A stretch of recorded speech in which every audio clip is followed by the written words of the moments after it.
Alors, Alain, voilà, oui, je crois qu'on peut l'applaudir. Voilà, Jean-Marc Rousseau. Alain, qu'est-ce que ça vous inspire, ce genre de projet, donc dans une ville comme Avallon, j'ai bien compris qu'il n'est pas en déclin, mais enfin qui n'est pas très grosse, on va dire, qui n'est pas un haut lieu touristique, monsieur l'a dit. Il y a de la place donc, pour ce genre de projet. Et puis, avec les problématiques de dépenses publiques aujourd'hui en Europe, mais, et en France particulièrement, mais enfin en Espagne ou en Italie, vous êtes bien placé aussi pour le connaître, vous avez vu que l'État vend des sous-préfectures, parce que l'État va fermer des sous-préfectures, des prisons, parce qu'il va falloir, enfin les prisons, il va falloir fermer les vieilles et en créer une nouvelle. Il y a les tribunaux, là aussi, la réforme de la carte judiciaire. Bref, il y a plein d'opportunités, on l'a vu avec les casernes, il y a plein d'opportunités avec les biens de l'État, alors.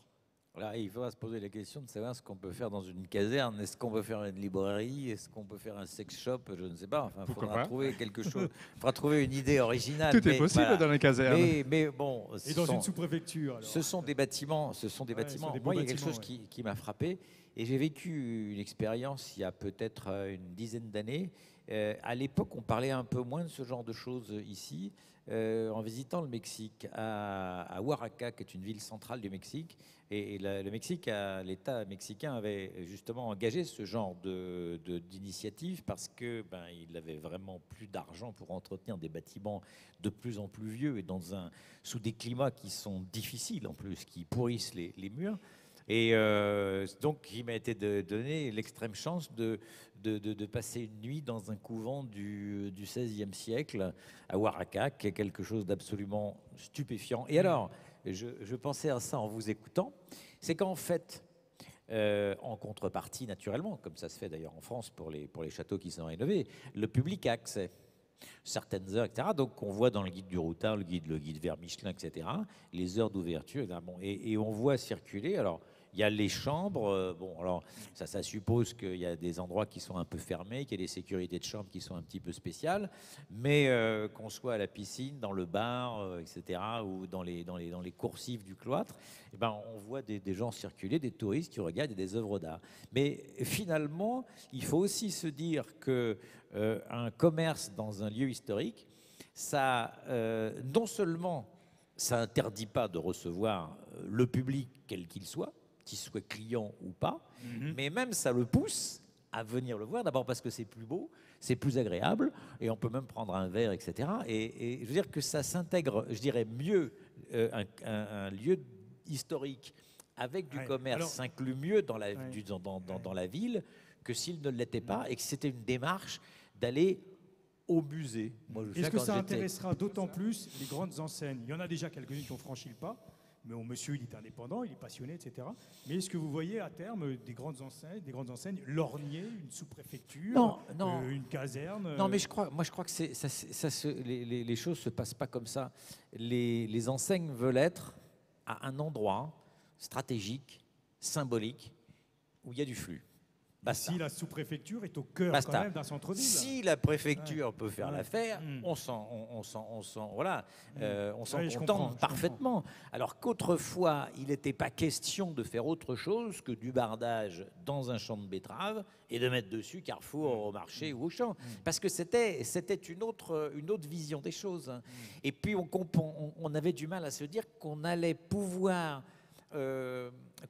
intégrer un concept qui était souvent assez dur, assez formaté, assez immuable, à un lieu qui était complètement différent. Alors qu'on s'est aperçu, d'ailleurs, Benetton l'a fait il y a très très longtemps, notamment dans les villes italiennes, parce que là, il y a des classements, etc. Ils ont toujours fait très attention.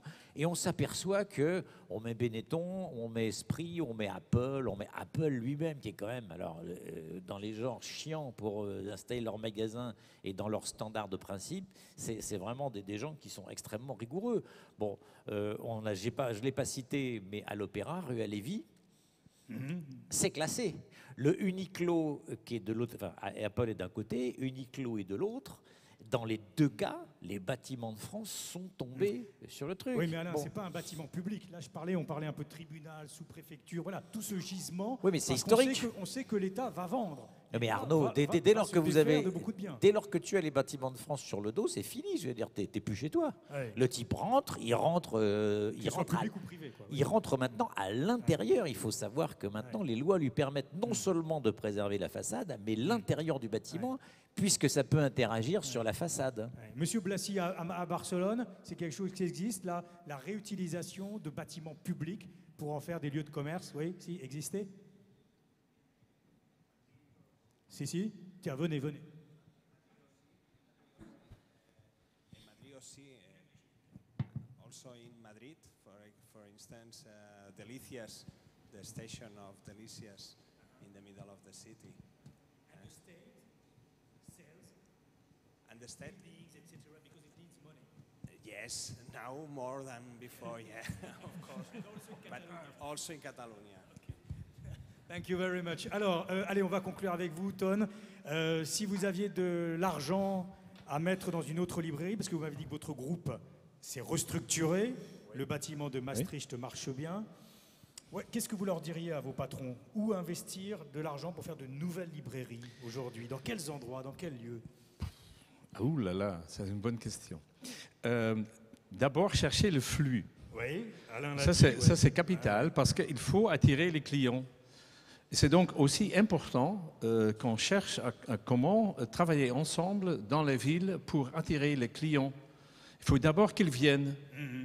Et après, quand ils sont là, il faut réfléchir après. Voilà. Sur des et la lutte, c'est de garder le client dans mon magasin le plus long possible.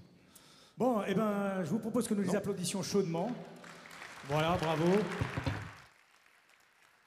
Je pense qu'on a pas mal couvert le sujet. Merci à vous, Jean-Marc, du côté d'Avalon. Bonne chance. Merci Ton Arms à Maastricht. Et puis Alain Boutini qui nous a mis toute sa science au service de la thématique. Je pense qu'on a pu balayer quand même, voir un peu ce qui se passe et peut-être vous donner des idées.